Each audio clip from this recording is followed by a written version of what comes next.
샬롬, 이동춘 목사입니다. 오늘도 여러분의 삶이 주님의 평안으로 가득하시길 기원하며 하나님의 말씀을 나누겠습니다. 오늘 주시는 말씀은 아모스 4장 1절에서부터 3절의 말씀입니다. 사마리아의 산에 있는 바산의 암소들아, 이 말을 들으라. 너희는 힘없는 자를 학대하며 가난한 자를 압제하며 가장에게 이르기를 술을 가져다가 우리로 마시게 하라 하는도다. 주 여호와께서 자기의 거룩함을 두고 맹세하시되 때가 너희에게 이를지라 사람이 갈고리로 너희를 끌어가며 낚시로 너희의 남은 자들도 그리하리라.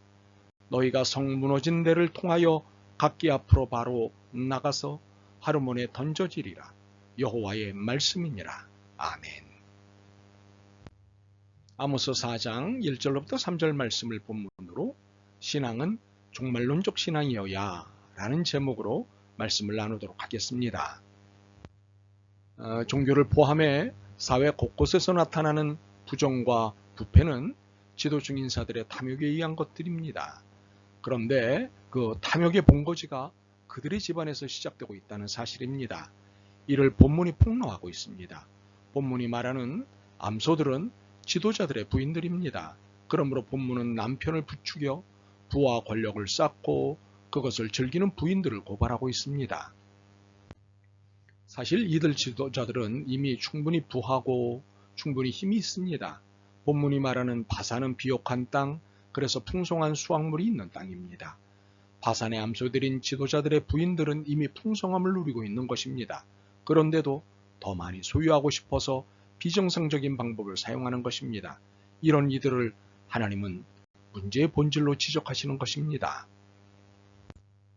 이들의 누리는 부귀는 힘없는 자를 학대하고 가난한 자를 압제하는 것을 통해 얻는 것들입니다. 사치와 방탕을 위해 자신들의 지위를 이용했습니다. 이러한 바산의 암소들은 남편에게 이렇게 말합니다. 술을 가져다가 우리로 마시게 하라. 이게 무슨 뜻일까요? 사오라는 것이 아니라 가져오라는 것입니다. 그런데 자기 집 창고에서 가져오라는 것이 아닙니다. 힘없는 자와 가난한 자에게서 가져오라는 것입니다. 한마디로 뺏어오라는 것입니다. 더욱이 이것은 부탁이 아니라 매우 강한 명령입니다. 이렇게 해서 이 탐욕스럽고도 무자비한 부인들은 자신들만의 큰 궁을 만든 것입니다. 그러니 이것은 정의가 아닙니다. 공의의 법을 어긴 것이니 하나님께 대한 반역입니다. 그러므로 하나님은 자신의 거룩함을 두고 이 여인들을 향한 심판을 맹세하셨습니다. 우리는 이 여인들을 향한 심판을 맹세하시는 하나님이 매우 특별한 표현을 쓰셨다는 사실을 주목해야 합니다. 그것은 자신의 거룩함을 두고 맹세하셨다는 것입니다. 왜냐하면 여호와의 거룩함을 두고 맹세한 경우는 아모스 본문 외에 시편 89편에서만 나타나기 때문입니다. 그래서 우리는 이 맹세의 강도가 심히 엄청나다는 것을 알아야 합니다. 거룩함을 두고 한 맹세는 결코 파기될 수 없는 불변의 맹세라는 사실을 알아야 합니다. 이는 결코 약화될 수도 파기될 수도 연기될 수도 없는 맹세, 하나님도 건드릴 수 없는 맹세라는 것입니다. 우리는 하나님의 심판 맹세가 번복되는 경우를 보았기 때문에 언제부터인가 하나님의 심판에 대해 무디어 있습니다. 심판을 생각하더라도 아주 먼 미래에 일어날 일로 생각합니다. 그러나 심판은 반드시 이루어질 뿐만 아니라 예측할 수 없는 시간에 곧 이루어집니다. 혹시 다음의 말씀을 기억하시나요? 이런 일이 추운 겨울에 일어나지 않기 위해 기도하라. 그러므로 하나님의 심판의 메시지를 경히 여기지 마십시오. 두려워하고 긴장하십시오. 무서워하고 중히 여기십시오. 오늘 밤이 그날일 수 있습니다. 그러므로 하나님의 거룩함을 두려워하십시오. 그래서 우리는 하나님의 심판이 어떤 모습인지를 봐야겠습니다. 사람이 갈고리로 너희를 끌어가며 이 2절의 말씀은 포로로 끌려간다는 뜻입니다. 더욱이 갈고리에 꿰어 끌려간다는 것인데 왜 갈고리일까요? 밧줄이나 쇠고랑 묶여 끌어가지 않고 왜 갈고리에 꿰어 끌려갈까요? 하나님은 이 패역한 상주층 여인들을 바산의 염소라고 하셨습니다. 이렇게 소이기 때문에 도살장으로 데려가기 위해 갈고리를 꿰은 것입니다.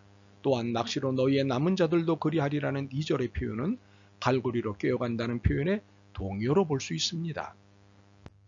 그러므로 우리는 힘없는 자를 학대하고 가난한 자를 압제하며 큰 궁에서 사치와 방탕을 누리던 그들의 끝이 얼마나 비참하고 처참한지를 볼 수 있습니다.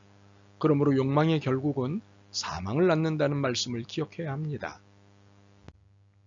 이렇게 갈고리와 낚시의 꾀에 끌려간 그들의 최후에 어떻게 되는지 주목해야 합니다. 3절입니다. 너희가 성 무너진 데를 통하여 각기 앞으로 나가서 하루몬에 던져지리라.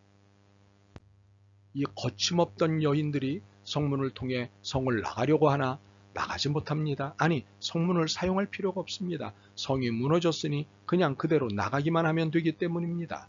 그런데 나가려고 하나 나가지 못합니다. 무슨 뜻일까요? 그들의 큰 성이 무너진 것입니다. 자신들이 쌓은 큰 성이 영원할 줄 알았던 것입니다. 그런데 무너졌습니다. 그리고 그 무너진 성 밖으로 그들은 던져지는 것입니다. 그런데 그들이 던져진 곳이 사체를 폐기처분하는 소각장이나 쓰레기장 같은 곳입니다. 이는 하나님의 비싼 은혜를 값싼 은혜로 바꾼 결과입니다.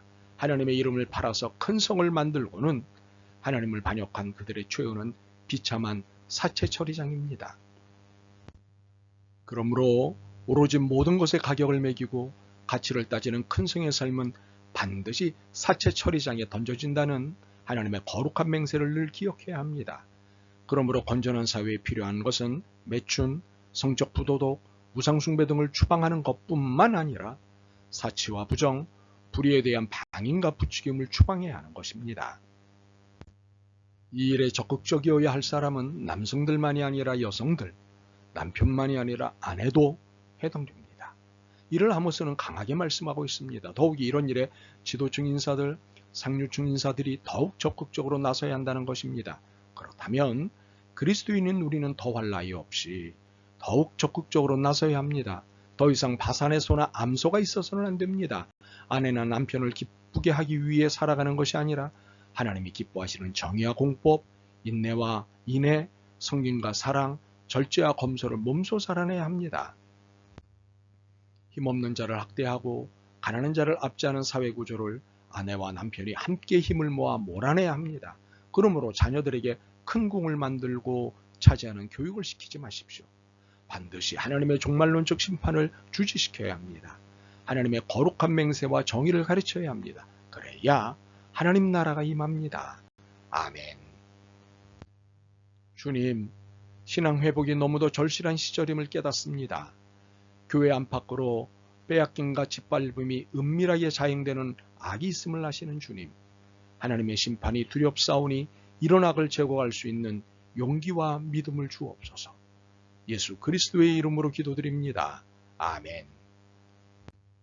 오늘도 여러분의 믿음과 삶을 응원합니다. 사랑합니다.